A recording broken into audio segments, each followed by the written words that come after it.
Kaya ka naman nag-anto sa ibang balatian sa mas diabetes, high blood pressure, uric acid, gouty arthritis, kidney stone, UTI, prostate enlargement, insomnia, almoranas, gallstone, constipation, menstrual bleeding o increased creatinine. Grabe nga sakit gini.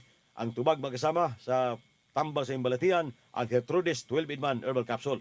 Kay dunay 12, 12-in-1, kay 12 kabuk ang mga sagol sa herbal. Turmeric, mangustin, moringa, garlic, gabon, lagundi, lemongrass, kalaboy, spirulina, serpentina, banaba o guyabano. So, gimoning powder nga mga herbal, isulod sa kakapsul, mga kasama, muning 12-in-1. O niya, di ta mabalak ka tungkol kay aprobado ni sa Food and Drug Administration sa tong gobyerno sa Pilipinas. So, kung mato ka sa parmasya, pangita si Gertrudis. Pangita ang Gertrudis, mga kasama.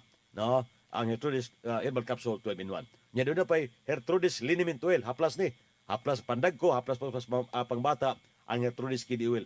Doon na kay mga panakit sa likod, panakit sa mong kalawasan, di ba? Sakit sa ulo, pinakaslamok, o busipon. Haplas sila mga kasama, no? Sa Gertrudis herbal capsule o Gertrudis kidney oil pambata. O ang Gertrudis eye drops, kapag na problema sa pananaw sa imong mata, danay nagputi na, nanay imong kalimutaw, nanay murag musapaw makasama nga murag hanap nimo pananaw, nanay katarak, astigmatism, glaucoma, makasama o piskat magkaka, sore eyes.